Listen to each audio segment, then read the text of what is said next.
Right now, your Ram is asking you to stop doing something, and you probably think you're being a good owner by doing it. There are 7 driving habits that feel completely normal, but are quietly wrecking your engine, your transmission, and your wallet. By the time you actually hear the damage, you are already looking at a $3,000 repair or worse. Number 7.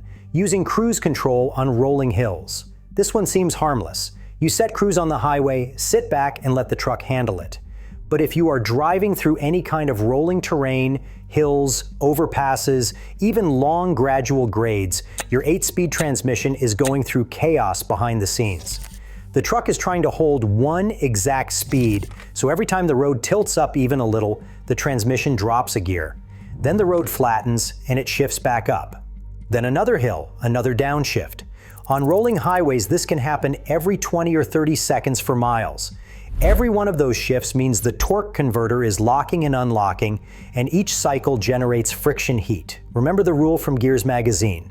Every 20 degrees Fahrenheit above 200 degrees Fahrenheit cuts your transmission's life in half. Owners have logged their Ram transmissions hitting 240 degrees Fahrenheit or higher just from cruise control on a highway with gentle hills. No trailer, no heavy load. Just cruise doing what cruise does. The fix is easy. On any road that is not dead flat, hit tow haul. Even if you are not towing, it holds gears longer, reduces the hunting, and keeps the torque converter locked.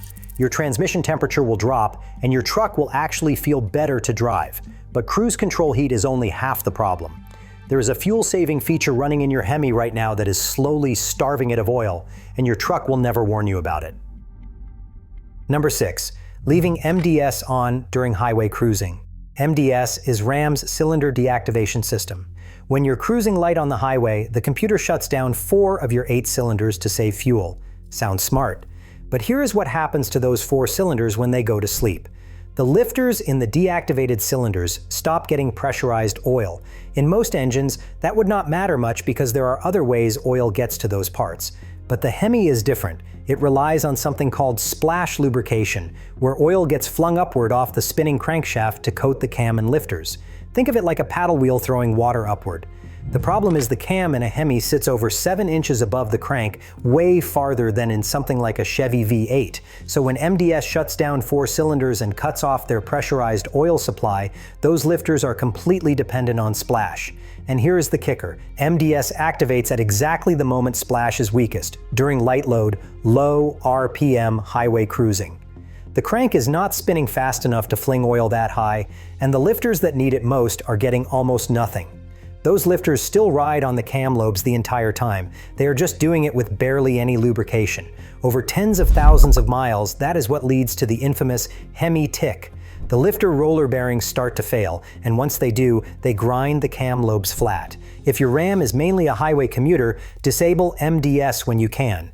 The easiest way is to just hit tow haul mode. It keeps all 8 cylinders firing and bumps your RPM up slightly, which is exactly what the oiling system needs.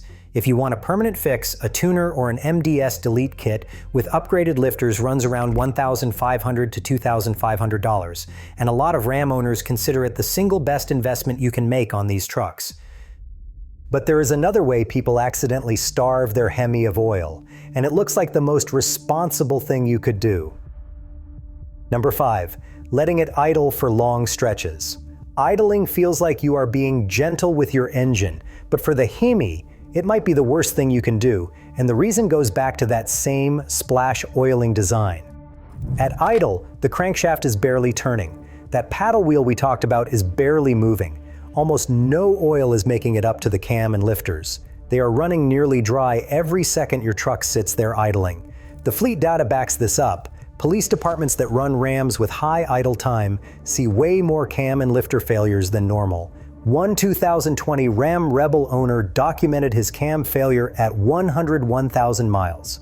He had racked up nearly 1,500 hours of idle time out of 3,000 total engine hours. That is almost half. The dealer told him the pattern was typical of what they see with law enforcement vehicles. Meanwhile, trucks with similar mileage but low idle time are running fine. No tick at all. For Cummins diesel owners, idling causes a different problem. The exhaust never gets hot enough to burn the soot out of the DPF filter. That soot just keeps building up until the filter is toast. One 2020 Ram 3500 owner went through multiple DPF replacements in just 26,000 miles. That cost $2,000 to $3,500 apiece. If your job requires idling, try to keep it under 15 to 20% of your total engine hours. You can check your idle hours versus drive hours in the instrument cluster's vehicle info screen. But idling is not the only time your Ram is cooking itself.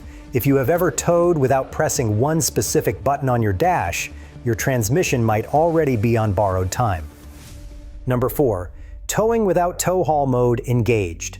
This one costs more than any other habit on this list, and it is the easiest to prevent. Tow haul does way more than you probably think. It holds gears longer, locks out overdrive, turns off MDS, gives you engine braking on downhills, and firms up the shifts so the transmission is not slipping. Without it, the transmission is constantly hunting between gears, trying to find the right one while you are pulling weight.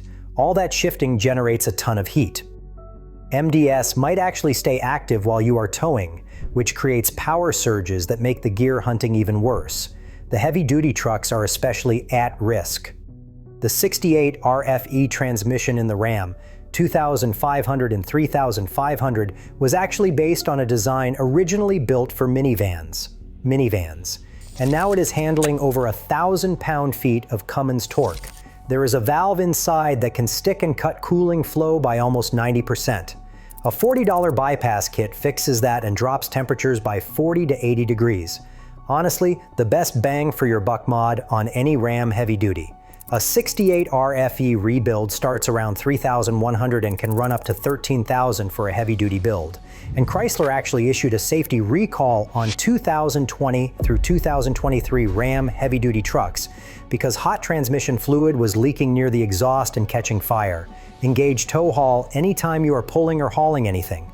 Even a half-ton load in the bed benefits from the firmer shifts and from MDS being turned off. If you're finding this helpful, hit subscribe. I break down Ram maintenance tips like this every week so you can keep your truck running without the dealer draining your wallet. Alright, these last 3 are the ones that really get people in the comments because they sound completely backwards. Number 3. Only driving short trips around town. A shop in Texas pulled the valve cover off a 2019 Ram 1500 at 62,000 miles. The owner did everything by the book. Oil changes on schedule, never towed heavy, and drove it gently everywhere. But the cam lobes were ground flat, the lifters were seized solid, and there were metal shavings scattered throughout the oiling system. A $4,800 repair on a truck that was babied. Here's why.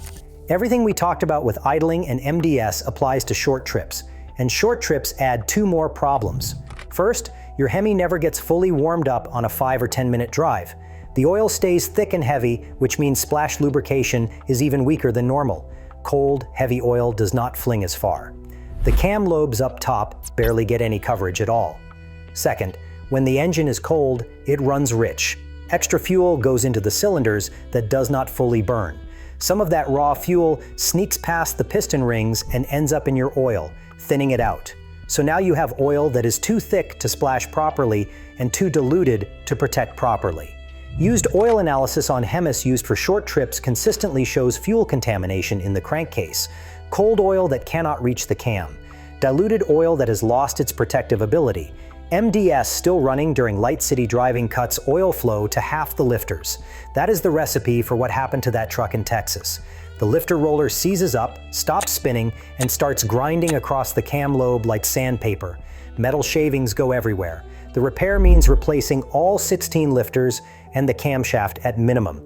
That is $2,500 to $5,300 at a shop. If those metal shavings got into the bearings, you are looking at a long block replacement for $7,500 to $9,200. If your Ram is mostly a city truck, make a point to take it on the highway at least once a week for 20 to 30 minutes. Get the RPMS above 2,000 and let everything fully warm up. It is the cheapest insurance you can buy. And if you are thinking, well, at least I stay on top of my oil changes, you might want to hear this next one before you feel too confident. Number 2. Trusting the oil life monitor past 6,000 miles.